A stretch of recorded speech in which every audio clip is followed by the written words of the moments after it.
Muy buenas noches, amigos y amigas que escuchan YSUCA.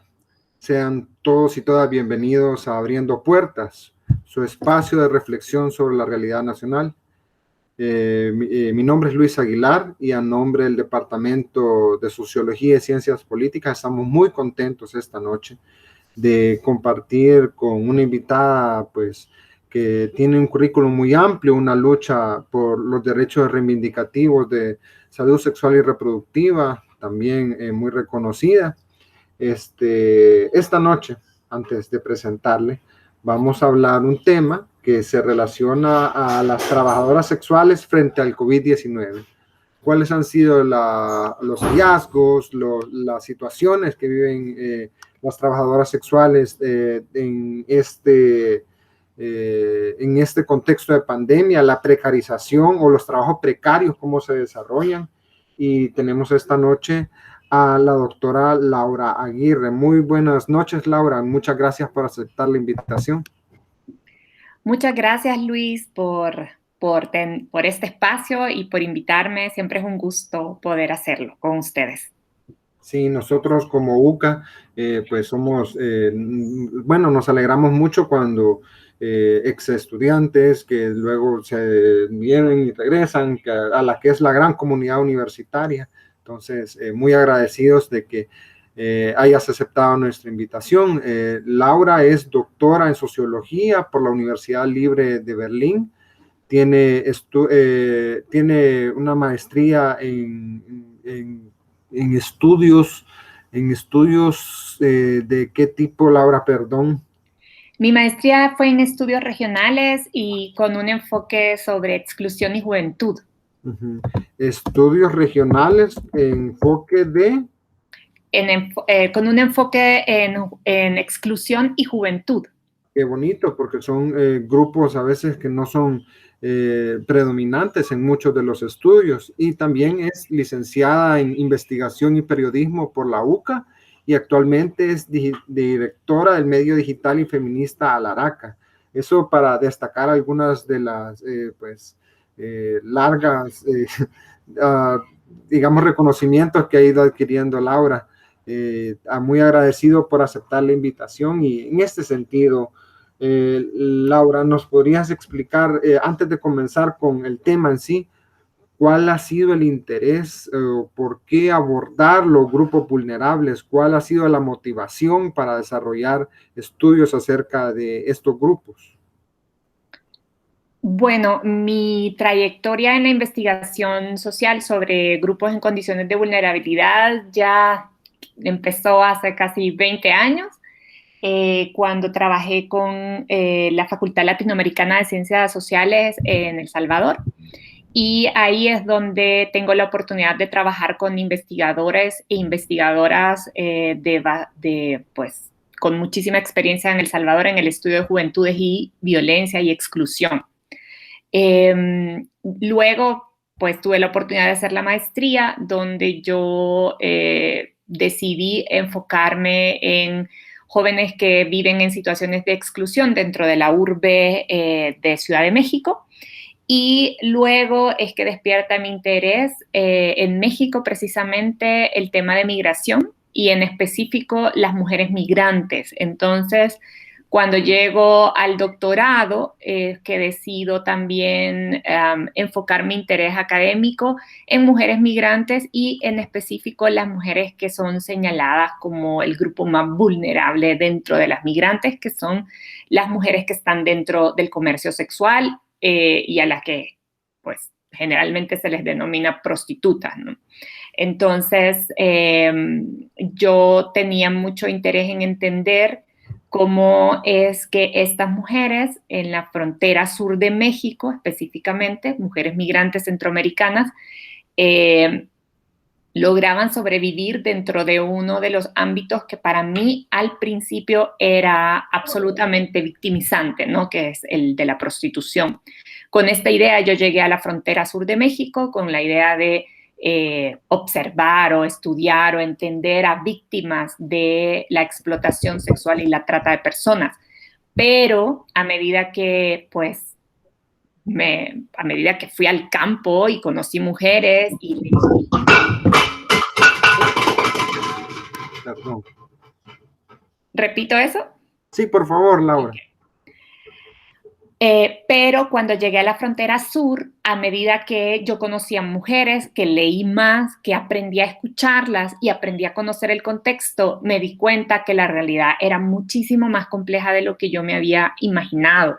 Y no me encontré con estas imágenes que yo me había hecho en la cabeza de mujeres totalmente victimizadas, encadenadas o escondidas, ¿verdad? Sino que me encontré con un contexto muy complejo en el que el trabajo sexual está regulado por el Estado, en el que las mujeres van y vienen entre sus países.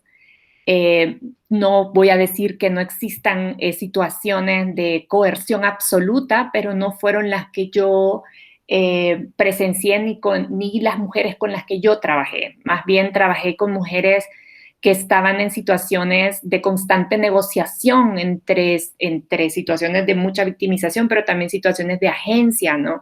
Donde estaban siempre luchando por encontrar salidas o por encontrar beneficios dentro de las situaciones que vivían. Y lo más importante que me encontré es que con quien más luchaban, contra quien más luchaban las mujeres, no eran las violencias, que son muchísimas, de los clientes o los jefes, que también existen, sino sobre todo las violencias ejercidas desde el Estado y desde las leyes.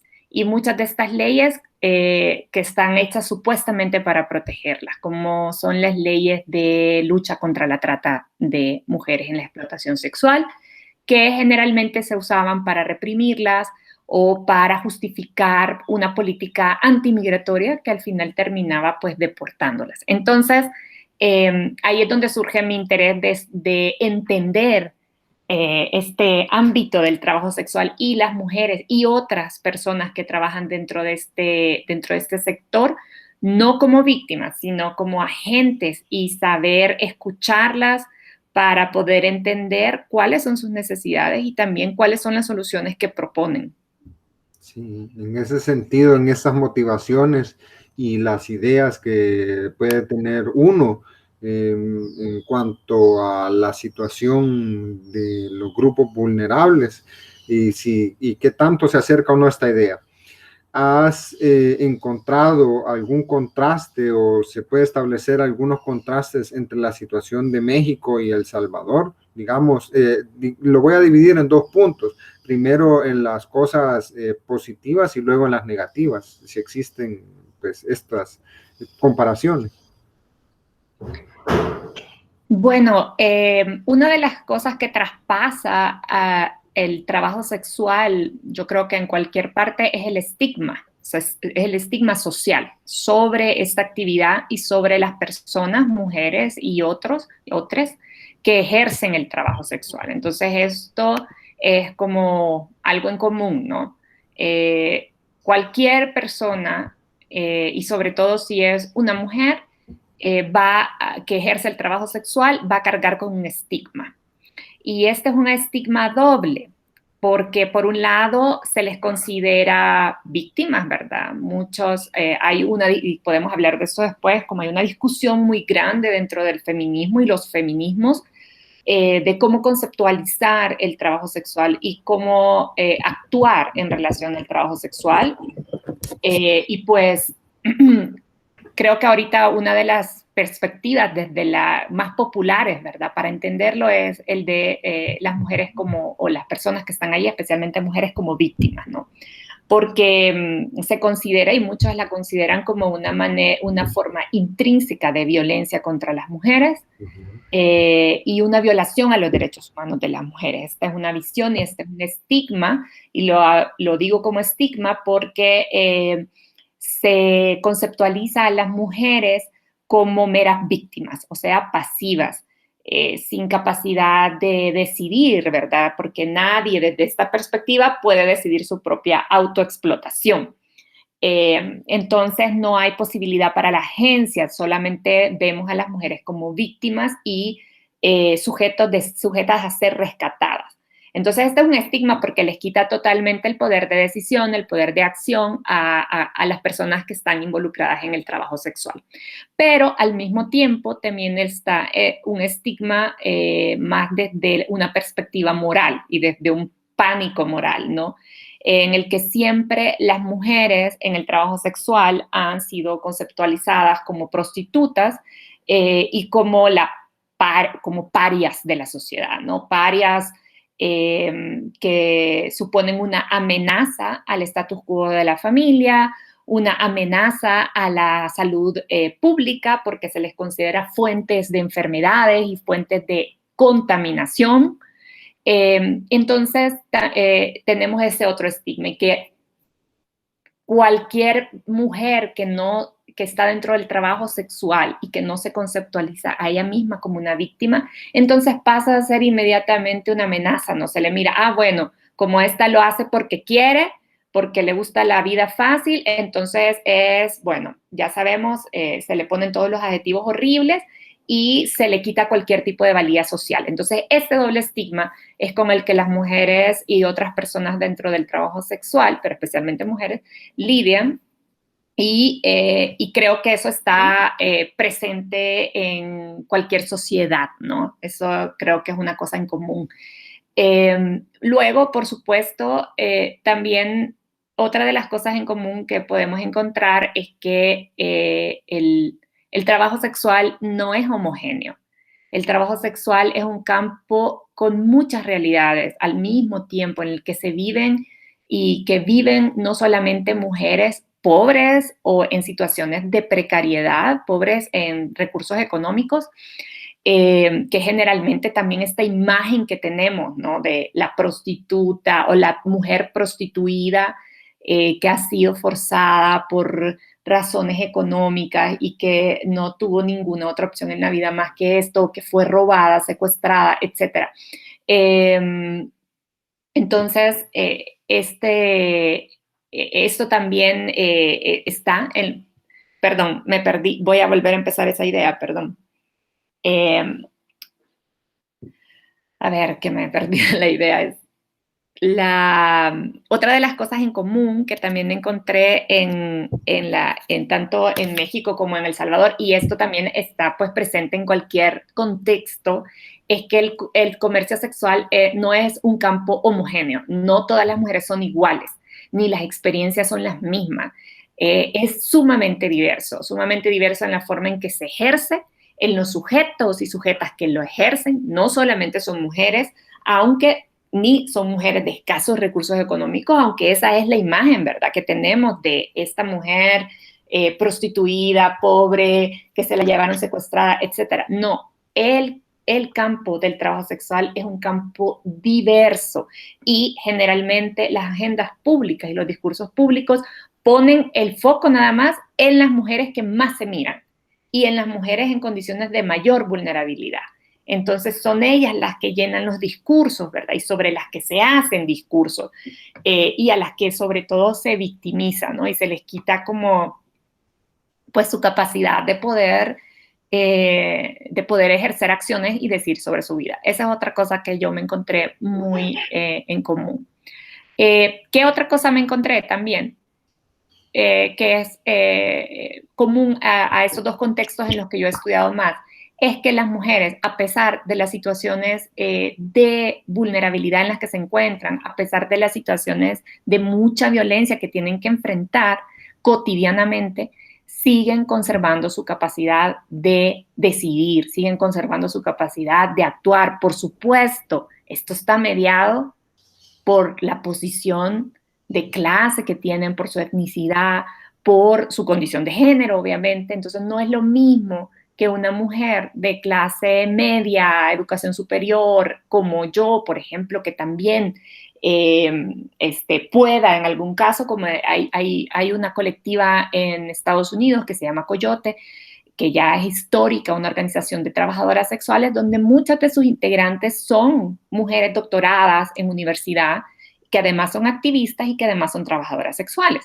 Entonces, a eso me refiero también como con esta heterogeneidad de experiencias, porque no solamente son distintos tipos de mujeres, sino que no podemos igualar las experiencias de una mujer activista con educación superior que además decide ejercer el trabajo sexual con una mujer migrante en el sur de México, ¿no? Esas son también cosas que debemos de tener muy presentes, que nunca vamos a estar hablando de un campo homogéneo. Okay. En esa circunstancia de reconocer estos diferentes modos de ejercicio de la profesión sexual, también existen, digamos, antecedentes. Teóricamente ha sido abordado por gente con, bueno, no sé si tan explícitamente, pero por lo menos en cuanto a la exploración de una sexualidad mucho más amplia, por Judith Butler, en lo regional por Rita Segato, Montserrat Zagot, en ese sentido, digamos, de la sexualidad, pero en el campo del trabajo sexual como tal, hay antecedentes teóricos de autoras o autores que hayan abordado ese tipo de temáticas.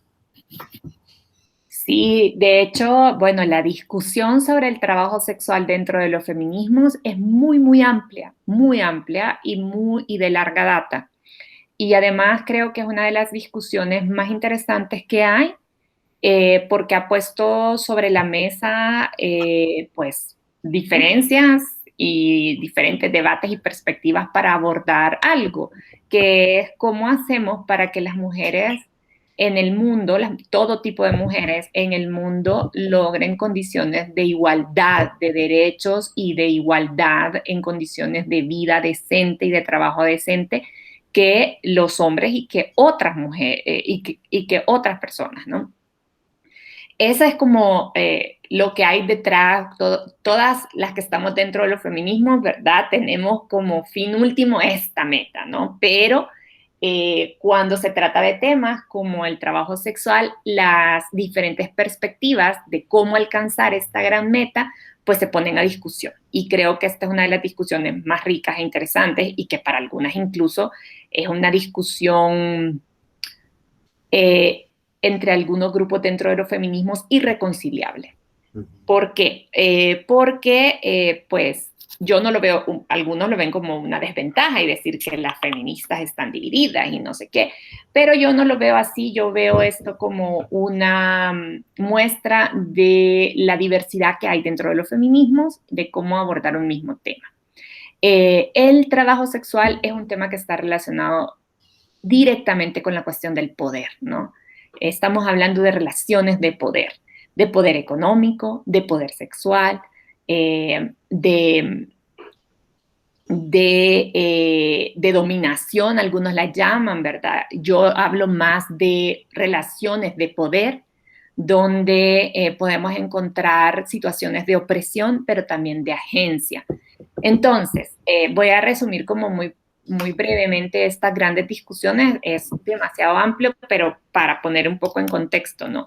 Hay como dos grandes bloques, para resumirlo de alguna manera, que son como la discusión mainstream dentro del trabajo sexual, ¿no? Por una parte están, feministas que abogan más por una abolición de todo tipo de trabajo sexual, todo tipo de transacción económica a cambio de servicios sexuales, ¿no?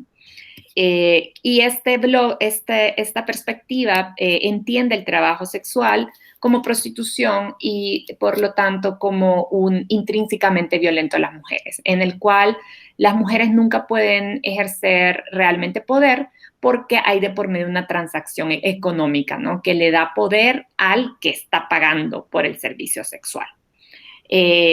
Entonces, para estas feministas, pues esto es una explotación sexual en todo tipo de casos y la única solución de esto es para esto es la abolición, ¿no? Hay algunos intentos como el esquema la política que se aplica en Suecia, que es la de total prohibición del trabajo sexual y sanción a los que solicitan el trabajo sexual o pagan por trabajo sexual, ¿no? Por otra parte, está pues una perspectiva que aboga más por el reconocimiento de los derechos de trabajadoras para las trabajadoras sexuales y que reconoce, por supuesto, la violencia que hay en el campo del trabajo sexual, pero no como algo intrínseco, sino como una violencia que se genera por las condiciones en que las mujeres tienen que ejercer el trabajo sexual, porque tienen que hacerlo clandestinamente, porque no tienen reconocimiento de derechos laborales, porque tienen un estigma social, ¿verdad? Y por lo tanto son consideradas mujeres desechables y se les asesina, etcétera, ¿no? Entonces, este bloque, esta perspectiva, aboga por un reconocimiento del trabajo sexual como trabajo legítimo y con derechos de trabajadoras para todas las personas que lo ejercen, ¿no? Y lo que ellas dicen también es que en la posición de trabajadora sexual puede también ayudar a, como a romper estos mitos alrededor de los roles femeninos y masculinos y romper también con el patriarcado, ¿no? Entonces tienen como una visión más empoderante del trabajo sexual para las mujeres. Ahora, estos son como las dos grandes perspectivas. En medio de estas dos hay muchísimas discusiones en las que hay, pues, no sé, combinaciones grises, etcétera, ¿no? Y, por ejemplo, desde la que yo trabajo, es más una, como dije, una perspectiva que toma desde las relaciones de poder, en las que yo reconozco pues, las situaciones de violencia que las mujeres viven, pero también las formas de agencia que desarrollan, aún en las situaciones de violencia más extremas, y cómo dentro de estas situaciones también las sujetas pueden ejercer tipos de agencia, no sin idealizar, ¿no?, estos tipos de agencia, ni decir que el trabajo sexual es emancipador y empoderador de todas las mujeres de la misma manera. Entonces, bueno, estas son como, grosso modo, las grandes discusiones. Súper interesante porque nos muestra dos bloques, pero no excluye grises o tonalidades, pues, o más oscuras o más claras dentro de esta situación. Hemos llegado a la primera parte de nuestro programa. Es increíble lo rápido que siempre se nos pasa el tiempo. Estamos con Laura Aguirre, con la doctora Laura Aguirre, hablando la situación de las trabajadoras sexuales frente al COVID-19. Esta parte hemos revisado sobre todo contextos, son las motivaciones personales de este tema de salud sexual reproductiva y trabajo sexual, las cosas en común de México, El Salvador, lo teórico y situaciones relacionadas a estos dos grandes paradigmas y sus claroscuros. Regresamos después de estos comerciales. Bueno, sean todos y todas bienvenidas nuevamente. Estamos aquí en YesEUCA, en su programa Abriendo Puertas, su espacio de reflexión sobre la realidad nacional, hablando con la doctora Laura Aguirre con la situación de las trabajadoras sexuales frente al COVID-19. Antes de seguir con nuestra entrevista, tenemos una sección que se llama, así lo dijo, y yo recupero algo que logramos ver el 28 de septiembre de 2020, y dice así: en Bruselas se prohíbe la prostitución para intentar frenar la tasa de contagios de COVID-19. Esto sucedió el 28 de septiembre de 2020. Aquí hay diferentes niveles para abordar esta pregunta, pero quizás la dejaré, no es pregunta, digamos, es una situación que sucedió, y quisiera saber las reacciones de Laura con respecto a esto que acabo de leer.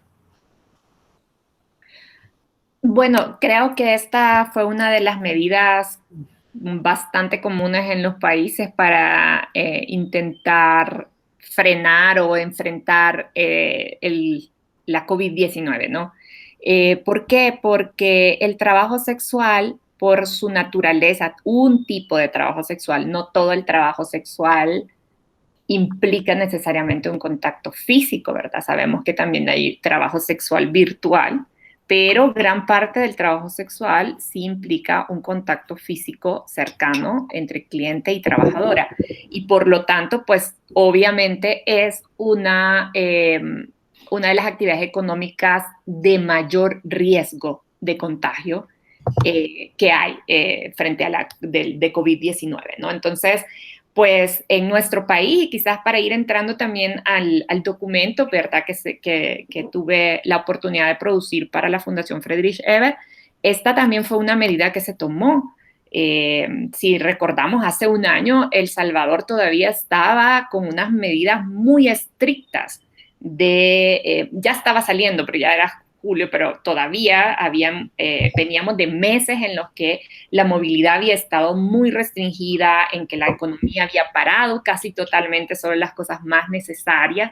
Entonces, el sector del trabajo sexual fue uno de los más afectados y directamente por estas medidas tomadas para controlar la enfermedad.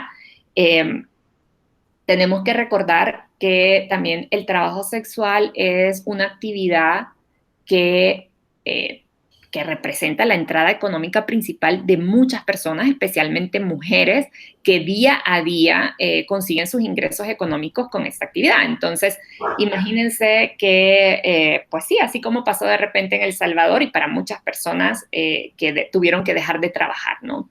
Y esto es una cosa que quiero poner en contexto también, porque el trabajo sexual, muchos, pues, debido a su naturaleza sexual, ¿verdad?, de actividad, lo ponen como en un rango especial, ¿no? Cuando en realidad el trabajo sexual comparte muchas situaciones de precariedad con otro tipo de trabajos, ¿no? Y muchas veces con trabajos feminizados específicamente. Entonces, para la pandemia, este tiempo en el que se tomaron medidas muy fuertes para combatir la enfermedad, los sectores feminizados y precarizados fueron muy, muy afectados, como cuáles: trabajadoras sexuales, trabajadoras del hogar, ¿verdad? Y el trabajo informal, en el cual sabemos que el 65% de las trabajadoras informales son mujeres. Entonces aquí vemos una conexión también. No es solamente que el trabajo sexual se vio afectado por ser trabajo sexual. Todas las principales actividades económicas feminizadas y precarias fueron las más afectadas por la pandemia, ¿no? Y entre ellas, pues, obviamente el trabajo sexual.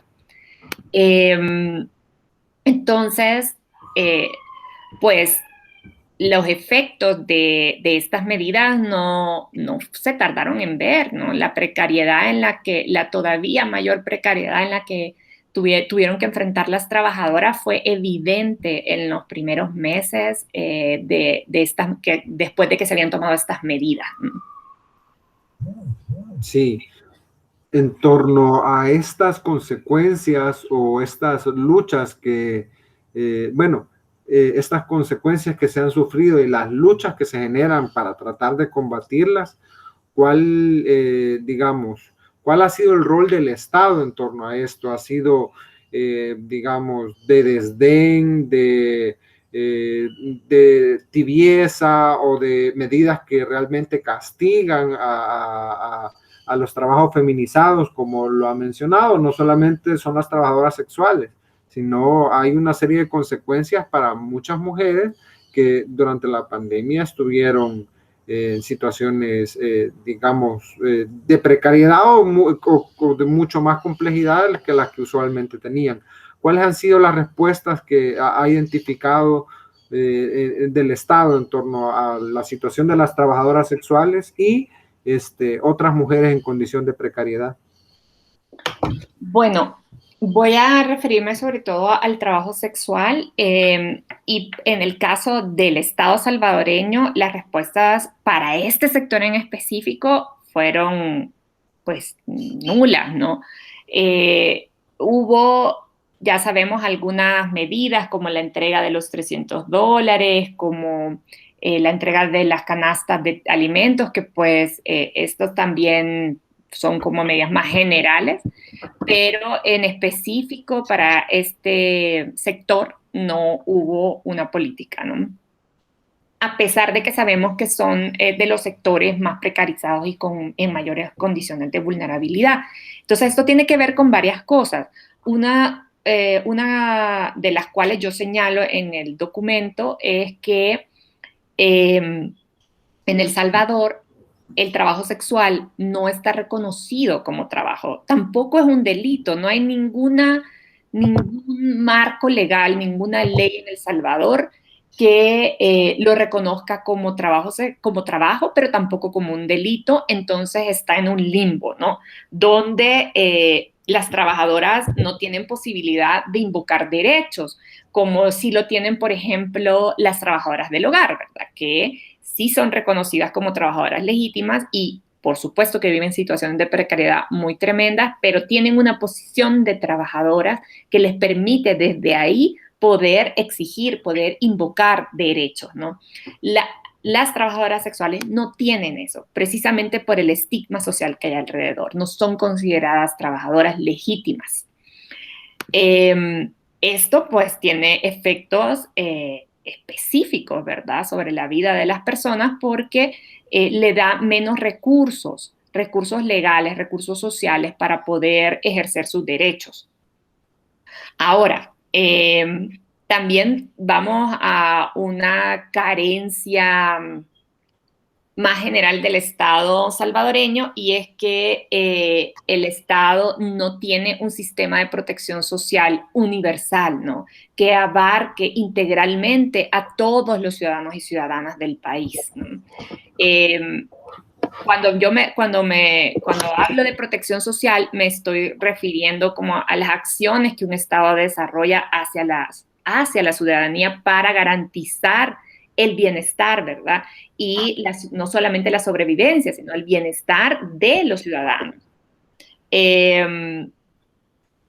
Pero bueno, esta protección social, este sistema de protección no está presente en El Salvador, es muy poco, abarca nada más a las personas que están dentro de los sectores formales de trabajo y que tampoco es tan integral, ¿no? Entonces tenemos una gran población que está fuera de estos enfoques de protección. Creo que esas han sido como, pues, faltas que no son de ahora, sino que son faltas y debilidades del Estado que vienen desde hace muchísimo tiempo, son faltas estructurales que cuando hay situaciones tan extremas como la que vivimos con la pandemia, se hacen muy presentes en cuerpos específicos, son estos cuerpos que viven situaciones de mayor vulnerabilidad. Y hay otro tema que no quisiera dejar de lado que se ha desarrollado, bueno, que has desarrollado en el informe. ¿Cuál es el rol del sistema de justicia y los cuerpos de seguridad con esta circunstancia? Bueno, en relación a las trabajadoras sexuales. ¿Hay algún tipo de recomendación? ¿Está bien? ¿O hay que cambiarlo o ajustarlo? ¿Qué es qué es lo que se aborda en torno al tema con los cuerpos de seguridad? Sí, bueno, voy a repetir un poquito esto, es que en El Salvador el trabajo sexual es parte de las actividades que se llevan a cabo en el sector informal de la economía, ¿verdad? No es una actividad ilícita, pero tampoco es una actividad legítima, sino que también está súper estigmatizada y por eso quienes lo ejercen deben hacerlo en situaciones de clandestinidad, ¿verdad? Y sobre todo en situaciones de desprotección que incluso les dificulta tener acceso a derechos fundamentales como el derecho a la salud, ¿verdad? Entonces, si lo vemos desde esta perspectiva, donde hay una básicamente total desprotección y desconocimiento de estas personas como trabajadoras sexuales, como trabajadoras, podemos imaginarnos también la posición de vulnerabilidad en la que se encuentran frente a las autoridades y frente a la ley. Entonces, ¿cómo es la ley y el trabajo sexual en El Salvador? Pues en la actualidad en El Salvador funcionan varios sistemas jurídicos en relación con el trabajo sexual. Ninguno para mencionarlo como trabajo y tampoco para mencionarlo como delito, ¿no? En el Código Penal lo que sí se sanciona son la pornografía y el turismo sexual de menores de edad y personas con discapacidades. Esto es lo que está reconocido en los códigos penales como delito en relación a actividades con sexualidad, ¿no? Además, también en El Salvador existe la Ley Especial contra la Trata de Personas, que está enfocada especialmente en la persecución y sanción de la explotación sexual por prostitución. Y al mismo tiempo hay varias ordenanzas municipales que prohíben ofrecer servicios sexuales en espacios públicos abiertos. Entonces, estos marcos legales locales, los municipales, son bien importantes, ¿verdad? Porque afectan sobre todo a las mujeres trabajadoras sexuales, a las personas trabajadoras sexuales que son más visibles. ¿Y cuáles son las más visibles? Pues las personas que ofrecen sus servicios en las calles, en las plazas, en las paradas de buses, en los bares, en otros, las que más se miran, ¿no? Pero como otros estudios han demostrado, ni son solo las únicas trabajadoras sexuales que existen, ni siquiera son la mayoría. La mayoría del trabajo sexual casi siempre se ejerce de forma clandestina y tras puertas, ¿no? No necesariamente en la calle. Entonces, ¿por qué señalo esto? Porque entonces son estas mujeres las que están en las calles o las que están más visibles y que generalmente son las que tienen condiciones de mayor vulnerabilidad, las que se vuelven el objeto de persecución y detención de las autoridades. Entonces, pues creo que también es necesario que recordemos que El Salvador es signatario de la Convención Internacional para la Eliminación de todas las formas de discriminación contra las mujeres. Entonces, ¿por qué señalo esto? Porque independientemente de lo que una mujer trabaje, independientemente de lo que una persona haga para ganarse la vida, una persona, mujer, para ganarse la vida, para sobrevivir, etcétera, el Estado está obligado a respetar sus derechos y garantizarlos, ¿no?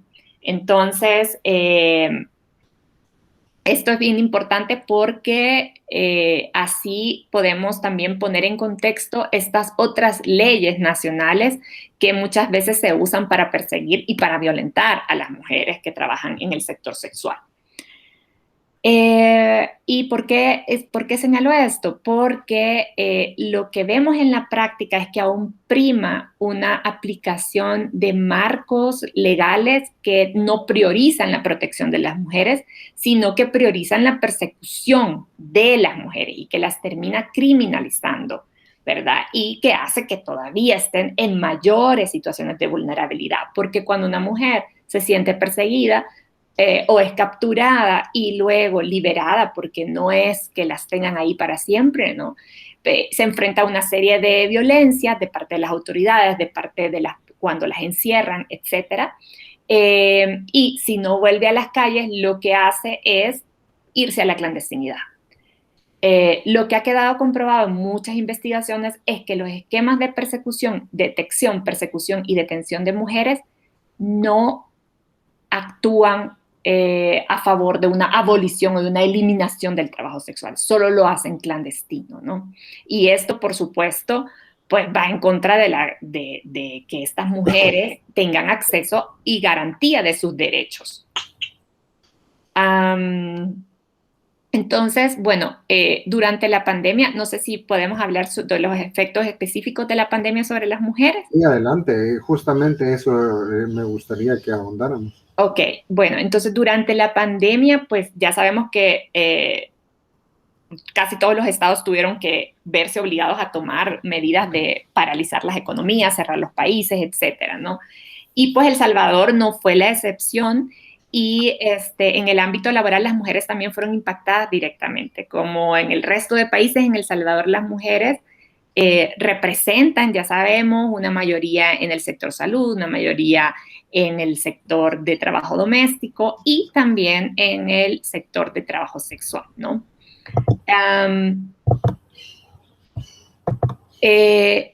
El gobierno, las medidas de corte económico que tomó el gobierno impactaron inmediatamente a muchas de las mujeres que están en el trabajo sexual, ¿verdad? Podemos imaginarnos lo que significa de un día para otro parar de trabajar.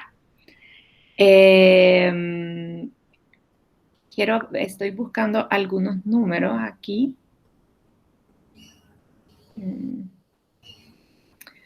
Bueno. Sí, no, ahí en cuanto lo tengas a la mano, hay que rescatar esto de que no es la misma la condición de las mujeres trabajadoras sexuales antes del COVID-19 que durante el COVID-19. Eso es algo que hay que enfatizar. Sí, aquí, bueno, si retomamos eso, ya sabemos que antes de la COVID-19, pues las condiciones de las mujeres trabajadoras sexuales ya eran difíciles, precarias, ¿verdad? En El Salvador. Sin embargo, no significa que en El Salvador no haya lucha al respecto.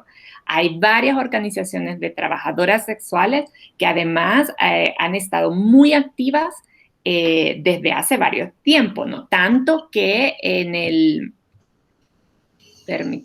el año 2017 se presentó una propuesta de ley una propuesta de ley especial de reconocimiento del trabajo sexual autónomo, que fue presentada por la organización Orquídeas del Mar y que pretende la creación de una política pública para garantizar la no discriminación y el acceso a la salud, al trabajo, a la seguridad social de las personas que trabajan en este sector, ¿no? Por supuesto, hasta ahorita esa ley no ha sido aprobada, pero sí nos habla un poco de que no, a pesar de la precariedad, a pesar de lo difícil que puede ser estar en el sector del trabajo sexual, las mujeres no son pasivas, ¿no? Sino que algunas se han organizado y han pensado formas de poder mejorar su situación, y un ejemplo de eso es esta propuesta de ley. Claro, cuando llega la pandemia, todo parece que es menos importante y todo se lanza para el después de la pandemia. Lo que prima son la aplicación de medidas sanitarias que restringen el movimiento, la economía y por lo tanto afecta directamente a toda la sociedad y especialmente a los sectores más vulnerables. La situación que ya era complicada antes de la COVID-19 se recrudece con la pandemia porque les imposibilita a las mujeres seguir ejerciendo su trabajo de la manera que estaban acostumbradas a hacerla y directamente les restringe el acceso a ingresos. ¿Qué es lo que pasa con esto? Y esto me lo contaba una de las trabajadoras sexuales, es que a pesar de estas medidas y a pesar del riesgo que suponía la COVID-19, muchas tuvieron que salir a trabajar de nuevo clandestinamente, hacer servicios sexuales, recibir clientes, etcétera, a pesar del riesgo que eso suponía para su integridad física. ¿Por qué? Porque necesitaban los ingresos económicos. No pudieron darse el lujo que muchas otras personas sí tuvieron de poder quedarse en casa, hacer trabajo virtual, etcétera, ¿no? De nuevo, esta vulnerabilidad, esta necesidad de salir a trabajar o de trabajar aún con el riesgo de la enfermedad, la compartieron con otros sectores, ¿verdad? Como el sector informal. Sin embargo, por la naturaleza de contacto directo con clientes que tiene el trabajo sexual, para algunas mujeres, pues, el riesgo de contagio fue muchísimo mayor. Creo que esta es una de las cosas que hay que destacar del nivel de precariedad en el que muchas mujeres ejercen el trabajo sexual. Totalmente. Uno, digamos, la invisibilización de no considerar los riesgos de muchas mujeres, como decías al principio, gente que no, pues sobre todo mujeres que no cuentan con el poder económico, no cuentan con el empoderamiento, que se ven vulnerables, es decir, no es un ejercicio libre de la sexualidad como sí podría ser en otros países. Ahora, dentro del COVID-19 y la coyuntura que todavía están viviendo, ¿cuáles serían algunas demandas? Ya de alguna manera se han mencionado, pero ¿cuáles serían algunas demandas precisas que podrían tener las trabajadoras sexuales hacia el gobierno que podrían transformarse en ley o en programas o proyectos? Sí, bueno, en primer lugar, yo creo que el gobierno debería tomar medidas específicas para salvaguardar, ¿verdad?, la sostenibilidad de la vida de las personas en los sectores económicos más vulnerables, en condiciones de mayor vulnerabilidad, y entre ellos el trabajo sexual. Eh, y esto debería pasar por acciones que garanticen las necesidades básicas a las personas trabajadoras y a sus familias, y sobre todo enfocadas en mujeres, ¿verdad? Porque las mujeres, a pesar de que también hay otras personas dentro del sector del trabajo sexual, las mujeres siguen siendo las sujetas mayoritarias y generalmente son el sostén principal de sus hogares. Y pues como ya mencioné antes, no tienen acceso a ningún tipo de protección social, ¿no? De ahí es que también me parece importante que para el Estado debería ser una prioridad a corto plazo el reconocimiento de la protección social como un derecho humano universal y apostar a un modelo de protección social que abarque a todos y a todas, a todes, ¿verdad? Entonces, yo sé que esto suena como súper utópico, pero en condiciones como las de nuestro país, esto debería ser una prioridad porque solo así se pueden garantizar condiciones mínimas de acceso a derechos a las poblaciones de mayor vulnerabilidad, como son las trabajadoras sexuales. Y esto es garantizar accesos integrales y a servicios básicos de salud, de ingreso mínimo, de vivienda, etcétera, ¿no? Y por último, creo que más prioritario que nunca sería que el Estado retomara la propuesta de ley que presentó en el 2017 la Organización Orquídeas del Mar, ¿no? Para que en un futuro no muy lejano las trabajadoras sexuales puedan gozar de una posición legítima de trabajadoras, porque así se les permitiría de una manera más directa tener garantías de derechos y de protección social.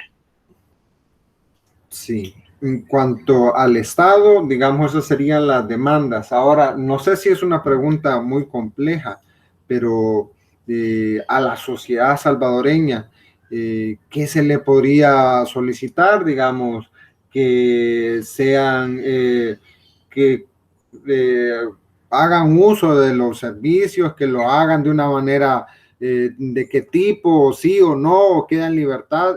Sé que es una pregunta complicada, pero digamos a la sociedad, a las personas en común, ¿qué les queda ante esta pandemia para ayudar o no ayudar bueno, a este grupo de población vulnerable? Es una pregunta, digamos, un poco complicada, pero creo que es importante señalarla.